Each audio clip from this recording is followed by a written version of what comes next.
Good morning, नमस्कार। मैं होमेद सिंह, आप देख रहे हैं टाइम्स नाउ नव भारत और मैं हूं आपके साथ ज्योत्सना बेदी। नमस्कार, गुड मॉर्निंग। 5G यानी 5 जनरेशन के जो शो का वक्त है, खबरों के सेंसेक्स का, यानी वो शो जिसमें हम आपको दिखाते हैं वो खबरें जिन पर दिन भर हलचल होती है। खबरों के सेंसेक्स में आज कौन सी खबर बड़ी होगी, किस खबर पर पूरे दिन हलचल रहेगी, खबरों के सेंसेक्स में उस खबर की पूरी ABCD। आज की सारी बड़ी खबरें आपको दिखाने के लिए हमारे साथ जुड़ेंगे देश भर में फैले हमारे रिपोर्टर्स, जिनकी रहती है खबरों के बाजार पर पैनी नजर। चलिए रुक करते हैं इस वक्त की बड़ी खबर, जो मध्य प्रदेश से आ रही। कांग्रेस विधायक का बेटा करण मोरवाल इंदौर से गिरफ्तार कर लिया गया। बीते 7 महीने से लगातार वो फरार था और हैरान करने वाली बात यह है कि कांग्रेस कार्यकर्ता ने खुद उसके ऊपर रेप का आरोप लगाया था। इस मामले में कमलनाथ जैसे बड़े नेता का नाम सामने आया। विवेक तनखा जो कि राज्यसभा सांसद हैं और सुप्रीम कोर्ट के बड़े वकील हैं, उन पर यह आरोप लगा कि वो करण मोरवाल का केस लड़ने के लिए वरिष्ठ नेताओं ने, कांग्रेस के वरिष्ठ नेताओं ने उनसे कहा था। लेकिन अच्छी खबर यह है कि टाइम्स नेटवर्क की खबर दिखाने के बाद प्रशासन पर दबाव पड़ा और आखिरकार, जैसा कि गृह राज्य मंत्री ने कहा था, ज्योत्सना की दिवाली से पहले करण गिरफ्तार हो चुका है। बिल्कुल, और देखिए प्रमुखता से इस खबर को उठाया था, इस महिला की आवाज बना है टाइम्स नाउ नव भारत। और जैसे हमने इस खबर को प्रमुखता से उठाया, हमने देखा किस तरह पुलिस प्रशासन हरकत में आई। पुलिस ने जगह जगह पर पोस्टर्स लगा दिए, जगह जगह पोस्टर लगवा दिए। शुरुआत में इनाम जो इसके ऊपर था वो 5,000 का था, उससे बढ़ाकर 15,000 किया गया, फिर 25,000 कर दिया गया।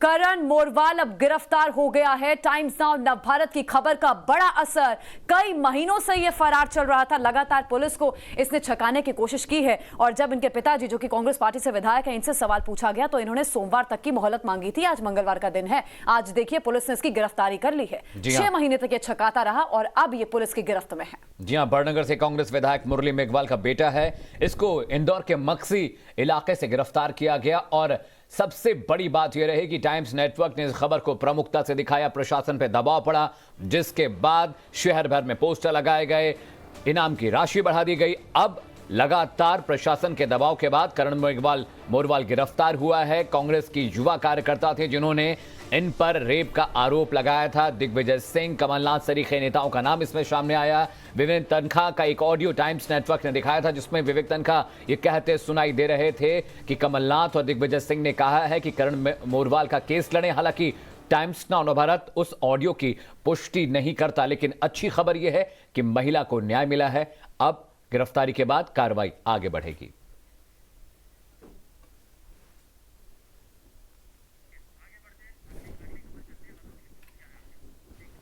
तो चलिए खबरों के सेंसेक्स की शुरुआत अब हम कर रहे हैं अनुज मिश्रा से। मेरे सहयोगी मेरे साथ मौजूद हैं। आज क्या बड़ी खबर है अनुज? जी देखिए, समीर वानखेड़े आज दिल्ली में हैं। एनसीबी ड्रग्स क्रूज मामले में जिस तरीके से लगातार समीर वानखेड़े और उनकी कार्रवाई पर लगातार सवाल खड़े हो रहे थे, और एक विटनेस जो कि सामने आया जिसने एफिडेविट के जरिए तमाम तरीके के आरोप लगाए, उसके बाद से ही लगातार इस मामले में ट्विस्ट आता जा रहा है। हालांकि समीर वानखेड़े जब कल दिल्ली एयरपोर्ट पर पहुंचे तब हमने उनसे बातचीत की। इस दौरान उन पर लगे आरोपों के बारे में जब हमने उनसे पूछा तो उनका साफ तौर पे यही कहना था कि आरोप जो हैं वो पूरी तरह से बेबुनियाद है। जो जांच हो रही है वो जांच के लिए, हर जांच के लिए तैयार है। निश्चित तौर पर आज हालांकि उनका बताया जा रहा है कि एक मीटिंग है वो शेड्यूल्ड है, उसके बाद हो सकता है समीर वानखेड़े जो हैं वो एनसीबी डीजी से मिले, उनसे अपना पक्ष रखे। लगातार हम इस पूरे मामले में देख रहे थे जिस तरीके से नवाब मलिक की बात की जाए, नवाब मलिक लगातार आरोप लगा रहे थे समीर वानखेड़े पर। उसके बाद जिस तरीके से एक गवाह सामने आया, स्वतंत्र गवाह, जिसने साफ तौर पे ये कहा कि किस तरीके से इस पूरे मामले में एक्सटॉर्शन किया जा रहा था, उगाही की बात उसने सामने रखी। उसके बाद से ही लगातार इस पूरे मामले में ट्विस्ट आता जा रहा था। हालांकि कल जिस तरीके से इस पूरे मामले में इंक्वायरी, इंटरनल इंक्वायरी की बात कही गई एनसीबी की तरफ से, चीफ विजिलेंस ऑफिसर के नेतृत्व में ये इंक्वायरी जो है वो शुरू हुई है, जिसके बाद एनसीबी की एक विजिलेंस की टीम जो है वो मुंबई भी जाएगी और उन तमाम लोगों से इस बाबत पूछताछ करेगी जिन पर आरोप लगाए गए थे या जो इस पूरे मामले की कड़ी हैं। तो निश्चित तौर पर आज समीर वानखेड़े की जो एक्टिविटीज़ होगी वो मीटिंग के बाद किससे मिलते हैं, कहाँ जाते हैं, ये अपने आप में एक अहम मुद्दा होगा, क्योंकि जिस तरीके से समीर वानखेड़े लगातार उनके पर आरोप लग रहे हैं, एक्सटॉर्शन के आरोप लग रहे हैं, साथ ही साथ कई तरीके के आरोप जो हैं वो नवाब मलिक और तमाम जगहों से लगाए जा रहे हैं। निश्चित तौर पर अपने आप में ये दिन भर की हलचल रहेगी कि समीर वानखेड़े आज क्या करते, क्या वो डीजी के पास जाते हैं, अपना पक्ष रखते हैं, अपनी बातें बताते हैं और इंक्वायरी में क्या कुछ चीज़ें रही हैं उसके बारे में बताते हैं। लेकिन एक चीज़ ज़रूर है इस पूरे मामले की, अगर हम बात करें ड्रग्स क्रूज मामले में, तो कहीं न कहीं एनसीबी के होमवर्क में ज़रूर कमी रही है। इसी वजह से ये तमाम सवाल खड़े किए जा रहे हैं। एनसीबी के जो अधिकारी हैं उनका भी मानना यही है कि होमवर्क में ज़रूर कहीं न कहीं कमी रही है, जिसकी वजह से ये तमाम सवाल खड़े हो रहे हैं। फिलहाल मेरे साथ शिवानी भी मेरी सहयोगी जुड़ रही हैं। शिवानी भी लगातार इस मामले में अपडेट दे रही हैं। शिवानी, आपके पास आज खबरों के सेंसेक्स के लिहाज से मुंबई से कौन सी बड़ी खबर है? इस पूरे प्रकरण में जिस तरह से अनुज बात कर रहे थे, सबसे अहम गुत्थी जो है वो गोसावी नाम की है, जहां पर गोसावी कई दिनों से एब्सकॉन्डिंग थे। पुणे पुलिस में उनके खिलाफ मामले दर्ज थे, वो कहां थे, सभी को इसकी जानकारी चाहिए थी। लेकिन इस बीच में कल टाइम्स नेटवर्क ने उनसे बात की, टाइम्स ऑफ भारत पर। उन्होंने बताया कि वो आज या कल में सरेंडर होंगे। हालांकि कल वो उत्तर प्रदेश पुलिस के पास पहुंचे थे, जहां पर उनके सरेंडर की रिक्वेस्ट को खारिज किया गया। जिसके बाद अब ये जानकारी सामने आ रही है कि आज महाराष्ट्र के पुणे इलाके में, जहां पे उनके खिलाफ लुकआउट सर्कुलर जारी किया गया था, वहां पे वो सरेंडर हो सकते हैं। जिसके बाद कई सारी अहम बातें सामने आएंगी। जिस तरह सबसे पहले टाइम्स नेटवर्क ने इस खबर को ब्रेक किया था एफिडेविट को लेकर, जो साइल नंबर 1 का विटनेस था, कि किस तरह से मनी एक्सटॉर्शन की बात सामने आई थी, जिसको पूरी टेलीफोनिक कॉल के जरिए किरण गोसावी ने खारिज किया है। किरण ने ये कहा है कि जब वो सरेंडर हो जाएंगे तो वो सारे कॉल रिकॉर्ड्स को, सारी बातों को और जितने लोगों के नाम इसमें आ रहे हैं उन सारी डिटेल्स को सभी के सामने रखेंगे, पुलिस और एजेंसी के सामने रखेंगे, जिससे कि जो ड्रग नेक्सस में मनी एक्सटॉर्शन का एंगल आया है वो साफ हो जाएगा। हालांकि अभी भी वक्त साफ नहीं हो पाया है कि किरण गोसावी कब तक पुणे पहुंचेंगे, क्योंकि कल रात वो लखनऊ में थे। लेकिन मनिहाव पुलिस ने उनका साफ तरीके से सरेंडर लेने से मना कर दिया है। तो देखना ये होगा कि आज जब वो पुणे पुलिस के सामने आते हैं तो इस पूरे नए मामले में, जहां रोज कोई ना कोई नई चीजें जुड़ते जा रही हैं, उसमें और कौन से नई डिटेल्स और कौन सी नई रिविलेशन सामने आती है। बिल्कुल, कल बहुत डेवलपमेंट हुए इस मामले में। कल समीर वानखेड़े से भी हमारे सहयोगी ने बात की थी। उन्होंने कहा कि मैं प्री प्लान्ड मीटिंग को लेकर दिल्ली पहुंचा हूं, ऐसा नहीं है कि मुझे कोई समन जारी किया गया हो। मैं वापस लौट रही हूँ। आज आर्यन खान मामले में सुनवाई भी होनी है, इस पर भी मैं जानकारी शिवानी आपसे लूंगी। फिलहाल जो तस्वीरें हैं, देखिए हनुमानगढ़ी पहुंच गए हैं अरविंद केजरीवाल, दिल्ली के मुख्यमंत्री की तस्वीर हम आपको दिखा रहे हैं। 2 दिन का इनका अयोध्या दौरा था। कल सरयू घाट पे इन्होंने आरती में हिस्सा लिया था और अब आज हनुमानगढ़ी में पहुंचे हैं दर्शन करने के लिए। जी हाँ, यूपी में कुछ महीनों बाद विधानसभा चुनाव होने में, ऐसे में आम आदमी पार्टी एड़ी चोटी का जोर लगा रही है। पहले संजय सिंह पहुंचे थे, मनीष सिसोदिया पहुंचे थे जो कि डिप्टी सीएम हैं, और अब अयोध्या दौरे पर अरविंद केजरीवाल पहुंचे हैं। यह हनुमानगढ़ी की तस्वीर हम आपको दिखा रहे हैं, जहां पर अरविंद केजरीवाल हनुमान जी के दर्शन करने पहुंचे हैं। कल सरयू पे, जैसा कि बता रही थी दोस्तों मेरी सहयोगी, कल सरयू पे उन्होंने आरती की और आज उनका दौरे का दूसरा दिन है। हनुमानगढ़ी पहुंचे हैं अरविंद केजरीवाल और रामलला के दर्शन भी करेंगे। आज का कार्यक्रम उनका इस तरह का है कि हनुमानगढ़ी जाने के बाद वो रामलला के दर्शन करेंगे और आज उनके दौरे का दूसरा दिन है। और पुलकित नागर मेरे सहयोगी लाइव जुड़े हैं इस खबर पर ज़्यादा बातचीत के लिए। पुलकित, क्या कुछ कार्यक्रम रहने वाला है और किन किन लोगों से मुलाकात होनी है अरविंद केजरीवाल की? देखिए, सबसे पहली जो बड़ी तस्वीर है वो यहाँ से हनुमानगढ़ी से आप ये तस्वीरें देख सकते हैं जो लोग देख रहे हैं। और आज मंगल का दिन है तो ये तस्वीरें वैसे भी अहम हो जाती हैं जब अरविंद केजरीवाल यहाँ पहुँचे हैं, क्योंकि आज का दिन यहाँ दर्शन के लिए बहुत अहम माना जाता है और तमाम जो आसपास के लोग हैं वो यहाँ दर्शन के लिए पहुँचते हैं। और ये इसलिए भी महत्वपूर्ण है कि हनुमानगढ़ी में दर्शन के बाद में राम जन्मभूमि पर रामलला के दर्शन बहुत बड़े माने जाते हैं। आज अरविंद केजरीवाल का ये पहला दौरा है जब से वो मुख्यमंत्री बने हैं, तो उसके बाद से ये पहला दौरा है जब वो अयोध्या में मौजूद हैं। और ये आप देख रहे हैं कि वो इस समय हनुमानगढ़ी में हनुमान जी के दर्शन करते हुए अब आगे की तरफ बढ़ रहे हैं और यहाँ से सीधा राम जन्मभूमि पहुँचेंगे, जहाँ रामलला के दर्शन करेंगे। कल से वो यहाँ पर ही हैं अयोध्या के अंदर। पहले कल सरयू घाट पर आरती की थी और अब हनुमान जी के दर्शन के बाद में रामलला के दर्शन। ये तस्वीरें देख लीजिए, पूरी तरीके से कोशिश ये की गई, क्योंकि बहुत ज़्यादा भीड़ थी आज। मैं आपको सारी तस्वीरें दिखा रहा हूँ।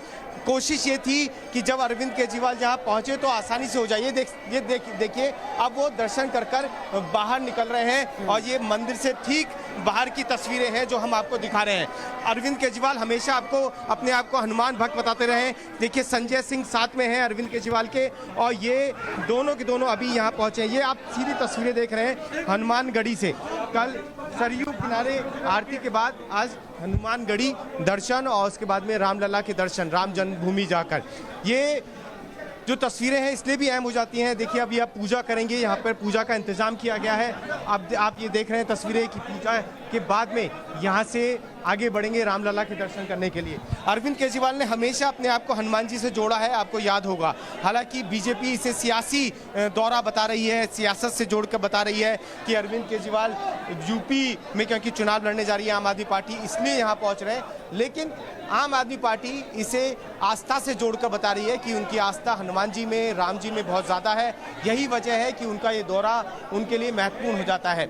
अब ये जो तस्वीरें हैं ये बताती हैं कि किस तरीके से अगर हम देखें तो आने वाले दिनों में ये होगा कि बहुत सारे सियासी दल के प्रमुख यहाँ आपको नजर आएंगे, क्योंकि तमाम राजनीतिक दल इसी चीज़ से इसे जोड़ते रहे हैं, राजनीति से इसे जोड़ते रहे। ये आप तस्वीरें देख लीजिए, अरविंद केजरीवाल नीचे बैठे हुए हैं, संजय सिंह साथ में है और यहाँ पर पूजा की जा रही है। अभी पहले उन्होंने हनुमान जी के दर्शन किए, वहाँ पूजा की, और जो यहाँ के बड़े पंडित हैं मंदिर के वो उनके साथ में हैं और पूरे तरीके से तमाम चीज़ों को फॉलो करते हुए ये पूजा कराई जा रही है। और इसके बाद में यहाँ से सीधा राम जन्मभूमि दर्शन करने के लिए जाएंगे और उसके बाद अरविंद केजरीवाल यहाँ से निकल जाएंगे। 2 दिन का ये अरविंद केजरीवाल का दौरा था और ये पगड़ी बांधते हुए आप देख रहे हैं जो मंदिर के बड़े पुजारी हैं वो अरविंद केजरीवाल को पगड़ी पहना रहे हैं और उसके बाद में दर्शन के लिए अरविंद केजरीवाल यहाँ से रामलला के दर्शन के लिए जाएंगे। तो अयोध्या से लाइव तस्वीरें हम आपको हनुमानगढ़ी से दिखा रहे हैं। जानकारी मेरे सहयोगी पुलकित हम तक पहुंचा रहे हैं। देखिए 10वीं शताब्दी का ये मंदिर है वहां पर, और ये प्रथा है अमित, जैसा कि आप भी जानते हैं कि जब भगवान श्री राम के हम दर्शन करने के लिए जाते हैं, रामलला के दर्शन करने के लिए, तो उससे पहले भगवान हनुमान के दर्शन करके हम निकलते हैं। तो यहाँ से रामलला के दर्शन करने के लिए निकलेंगे अरविंद केजरीवाल। देखिए उनके सिर पर पगड़ी बांधी गई है, गले में फूल की माला आप देख रहे हैं और पूजा में इस समय लीन नजर आ रहे हैं अरविंद केजरीवाल। साथ में आम आदमी पार्टी के यूपी प्रभारी संजय सिंह भी मौजूद हैं और हमारे साथ लगातार पुलकित भी बने हुए हैं। पुलकित, मतलब उत्तराखंड और गोवा की तरह उत्तर प्रदेश में किसी तरह का कोई आज चुनावी वादा नहीं करेंगे अरविंद केजरीवाल, रामलला के दर्शन करके वापस लौट रहे हैं, आप बता रहे हैं। देखिए आम आदमी पार्टी इसे किसी भी तरीके से सियासत से नहीं जोड़ रही है। हालांकि आरोप भरे ये लगे, बीजेपी, दूसरे राजनीतिक दल, समाजवादी पार्टी तमाम ये आरोप लगाए कि ये सियासी दौरा है, लेकिन अरविंद केजरीवाल इस दौरे को बहुत निजी और आस्था से जुड़ा हुआ मानते हैं। यही उन्हें बोलने के लिए बात नहीं करी उन्होंने।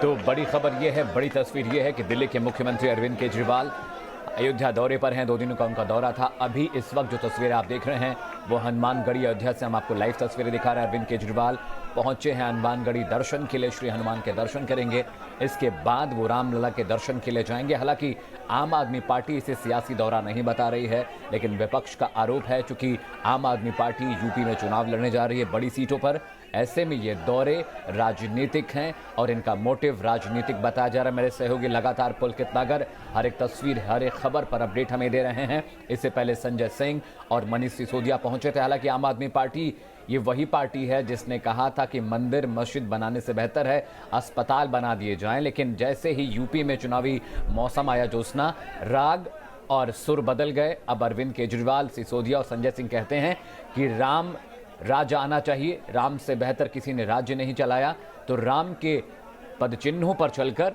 सत्ता में आएंगे और यूपी वालों को बेहतर सरकार देंगे। नहीं, जो दूसरी पार्टियों के नेता हैं वो यही कह रहे हैं कि दूसरी पार्टियों के जो कार्यकर्ता हैं वो यही कह रहे हैं कि राजनीति बदलने आए थे अरविंद केजरीवाल, लेकिन बीजेपी और कांग्रेस पार्टी के नेताओं की तरह उन्हीं के पद चिन्हों पर चलते हुए नजर आ रहे हैं। बहरहाल ये आम आदमी पार्टी इसको बिल्कुल भी राजनीतिक रंग नहीं दे रही है, ये सियासी दौरा नहीं है। ये बात अरविंद केजरीवाल की तरफ से, आम आदमी पार्टी की तरफ से कही गई है, लेकिन दूसरी पार्टियां हमलावर है अरविंद केजरीवाल पर। चलिए रुक करते हैं हर्षा का। हर्षा, खबरों के सेंस के लिहाज से आपके पास आज कौन सी बड़ी खबर है जिसके बारे में हम पूरे दिन बात करने वाले हैं? जी बिल्कुल, देखिए खबरों के सिलसिले से बात करेगा आज दिल्ली से, तो दिल्ली से आज किसान आंदोलन को लेकर के बड़ी खबर है, यानी कि आज 26 अक्टूबर है। किसानों के आंदोलन को 11 महीने आज पूरे हो चुके हैं और 11 महीने पूरे होते ही किसान आज भी धरना प्रदर्शन, यानी कि पूरे देश में जितने भी जिला मुख्यालय हैं, जितने भी डीएम ऑफिसेस हैं, जितने भी कार्यालय हैं, एडमिनिस्ट्रेटिव ऑफिसेस हैं, उन सबके बाहर आज उनका धरना प्रदर्शन है। और मांग एक ही है कि तीनों कृषि कानून वापस लिए जाए और मांग ये भी है कि लखीमपुर हिंसा में जो अजय मिश्रा है उनकी बर्खास्तगी हो। सुबह 11 बजे से लेकर के 2 बजे तक किसानों का यह धरना प्रदर्शन हर जिला मुख्यालय में चलेगा। सिर्फ इतना ही नहीं, आज राष्ट्रपति रामनाथ कोविंद के नाम पर सभी जितने भी किसान एसकेएम के जितने भी लोग हैं उनका एक सामूहिक एक लेटर जारी करेंगे, ज्ञापन सौंपेंगे रामनाथ कोविंद को। तो राष्ट्रपति के नाम ये जो ज्ञापन है वो दिया जाएगा और डिमांड की जाएगी कि अजय मिश्रा को उनके जितने भी पद है उनसे बर्खास्त कर दिया जाए। गौरतलब है कि नवंबर 26 तारीख को किसानों का आंदोलन शुरू हुआ था। आज 26 अक्टूबर हो चुकी है, 11 महीने हो चुके हैं। लगातार सरकार कोशिश कर रही है कि किसान अपनी हठधर्मिता छोड़ करके बातचीत के लिए आ गए, तीनों कृषि कानूनों पर बात करें, लेकिन किसान लगातार हर महीने कुछ ना कुछ नए आंदोलन के साथ ही धरना प्रदर्शन की प्लानिंग करते हैं। और इसी उपलक्ष्य में आज जब 11 महीने पूरे हो गए हैं तो किसान हर जिला मुख्यालय पर भी धरना प्रदर्शन करेंगे। मांग एक ही है, लखीमपुर हिंसा में अजय मिश्रा की बर्खास्तगी और दूसरा कि तीनों कृषि कानून, तीनों जो कृषि बिल है उनको सरकार वापस ले। अब देखना होगा कि 11 महीने तो हो चुके हैं, लेकिन राकेश टिकैत जिस एजेंडे के साथ बैठे हैं लगातार 11 महीने से, उनका रुख साफ है कि जब तक यूपी चुनाव नहीं हो जाते, जब तक 2024 के चुनाव नहीं आ जाते, अगर तीनों कृषि कानून वापस नहीं होंगे तो हम तब तक धरने पर बैठे रहेंगे। आज दोपहर 2 बजे के बाद राष्ट्रपति के नाम ज्ञापन भी सौंपा होगा। बिल्कुल, इससे पहले हर्षा कांग्रेस पार्टी का प्रतिनिधिमंडल भी पहुंचा था। कई बड़े नेता राष्ट्रपति से मुलाकात करके आए थे, ज्ञापन सौंप कर आए थे कि अजय मिश्रा को पहले हटा दिया जाए और क्योंकि जांच प्रभावित इससे हो सकती है। हर्षा, मैं वापस लौटती हूँ, मेरे साथ गोविंद गुर्जर भी हैं। तो करण मोरवाल अब गिरफ्तार हैं गोविंद, और क्या जानकारी मिल रही है? खूब पुलिस को छकाने की कोशिश की और अब आखिरकार पुलिस के हाथ लग गया। देखिए ज्योतिषना, आपको पता है पिछले 1 हफ्ते से जो 3-4 दिन पहले हमने लगातार ये रिलेंटलेस कैंपेन चलाया था और जो किस तरह से इस विक्टिम के साथ अन्याय हुआ वो तमाम कहानियां दिखाई, किस तरह से लोग आरोपी की मदद करते हुए नजर आए। लेकिन आखिरकार टाइम्स नाउ के नव भारत के इस कैंपेन का बड़ा असर हुआ है। दबाव पुलिस पर भी था, सरकार पर था, तमाम एजेंसीज पर था। 4 पुलिस की जो टीम थी वो गठित की गई और इसे मक्सी के पास से गिरफ्तार किया है। करण मोरवाल जो रेप का आरोपी है, जो मक्सी जो एरिया है वो शाजापुर में आता है, उज्जैन के पास है, और उसका जो गृह नगर है बड़नगर उसके पास में ही है। तो पुलिस को जो तमाम टीमें पुलिस ने बिछाई हुई थी, उसके बाद पुख्ता जानकारी पुलिस को मिली है और सुबह अर्ली मॉर्निंग इसे वहां से उठाया गया है और अभी फिलहाल करण मोरवाल पुलिस की गिरफ्त में है और महिला थाने के अंदर रखा गया है। मेडिकल उसका हो चुका है और तमाम तरह से उसे ड्रिल किया जा रहा है, पूछा जा रहा है उसके वेयर अबाउट्स के बारे में कि वो कहाँ छुपा रहा और क्यों पुलिस के सामने पेश नहीं हो रहा था। तो ये इनिशियल इन्फॉर्मेशन और पूछताछ जो है जी गोविंद, तो अभी अच्छी और बड़ी खबर ये है कि टाइम्स नेटवर्क की कोशिश रंग लाई है, रेप का आरोपी पकड़ा गया। आपने भी बहुत मेहनत की है, पल पल की अपडेट आप लगातार हमारे दर्शकों तक पहुंचाते रहे। चलिए रुक करते रंजीता का, मेरी सहयोगी जोड़े हैं दिल्ली से। रंजीता, खबरों के सेंसेक्स के लिहाज से आपके पास आज कौन सी बड़ी खबर है? बिल्कुल, देखिए खबरों के सेंसेक्स में कांग्रेस की एक बड़ी खबर निकल कर आ रही है। कांग्रेस अध्यक्ष सोनिया गांधी ने आज सभी राज्यों के प्रदेश अध्यक्ष, प्रभारी महासचिव और प्रभारी जो महासचिव नहीं बल्कि राज्यों में प्रभार देख रहे हैं, उन तमाम नेताओं की बैठक बुलाई है। 10:30 बजे कांग्रेस मुख्यालय में ये बैठक है और बैठक के एजेंडे की अगर बात की जाए तो 3 मुख्य एजेंडे होंगे। पहला तो कांग्रेस के लिए नए अध्यक्ष के चुनाव के लिए जो प्रक्रिया है वो शुरू की जाएगी, जिसकी शुरुआत 1 नवंबर से जो मेंबरशिप अभियान है उससे शुरू किया जाएगा। मेंबरशिप किस तरह से कराना है, किस तरह का फॉर्म रहेगा, राज्यों को किस तरह से निर्देश देना है, इन तमाम बातों की जानकारी आज की बैठक में दी जाएगी। दूसरी अहम जो चर्चा रहेगी वो ये कि महंगाई का मुद्दा, जिस मुद्दे पर केंद्र सरकार को कांग्रेस लगातार घेरने की कोशिश कर रही है, उसको लेकर एक राष्ट्रव्यापी आंदोलन कांग्रेस पार्टी करेगी, उसका खाका आज की बैठक में तैयार होगा कि राज्य में किस तरह से प्रदेश कार्यालय से प्रदर्शन किया जाए और क्या उसकी पूरी रूपरेखा रहे, उस पर चर्चा होगी। इसके साथ ही जो तीसरी अहम जो चर्चा का विषय होगा वो जो 5 राज्यों में विधानसभा चुनाव होने हैं, उन चुनावों को लेकर क्या स्ट्रेटेजी कांग्रेस पार्टी की रहेगी, किस तरह के लोगों को कांग्रेस अपना उम्मीदवार बनाएगी, प्रचार का क्या एजेंडा रहेगा और कांग्रेस संगठन किस तरह से मजबूत कर पाए ताकि जो पोलिंग बूथ है या बूथ सेंटर्स है वहां कांग्रेस जो है वो मजबूत दिखे। इन चीजों पर चर्चा होगी आज की बैठक में। तो अहम है ये बैठक और खासकर इसलिए भी क्योंकि अब कांग्रेस को अपना नया अध्यक्ष मिले, इसका ऐलान हो गया है और उसकी पूरी प्रक्रिया किस तरह की होगी वो अब जमीन पर दिखना शुरू होगा। बिल्कुल रंजीता, आप नजर रखिए इन तमाम खबरों पर। अपडेट के लिए हम वापस लौटेंगे। मेरे साथ घाटी से जुड़ गए हैं मेरे सहयोगी प्रदीप दत्ता। प्रदीप, आज क्या तस्वीर नजर आने वाली है घाटी से?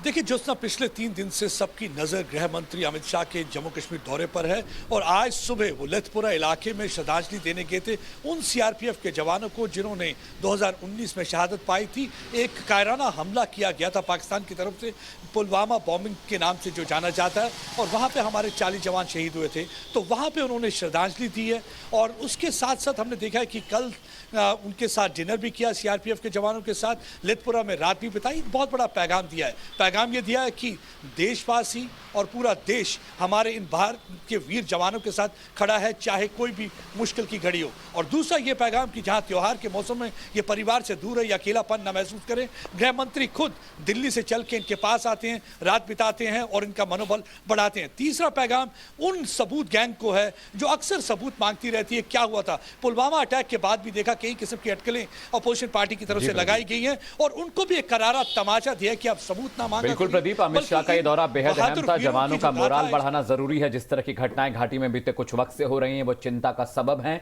हमारे लिए, सभी के लिए। बहुत बहुत शुक्रिया इस अपडेट के लिए। आप नजर बना के रखिए, आपके पास दोबारा रुख करेंगे। और अब वक्त है खबरों का, सेंसेक्स को समझने का, मीटर को देखने का कि आखिर वो कौन सी बड़ी खबरें थी जो पूरे दिन आज चर्चा का केंद्र रहने वाली हैं। वो खबरें जो ज्योत्सना हमने दर्शकों को बताई। अब नया जो मीटर है, नया जो न्यूज रेटिंग है वो क्या है, आप बताइए। बिल्कुल, 2 रैंक्स अभी हम आपको दिखाएंगे। एक पुराना रैंक होगा खबरों का और एक नया रैंक होगा। प्राथमिकता के हिसाब से इन खबरों के रैंक को तैयार किया गया है। नया रैंक आप देखिए, सबसे ज्यादा हलचल रहेगी समीर वानखेड़े की जांच को लेकर।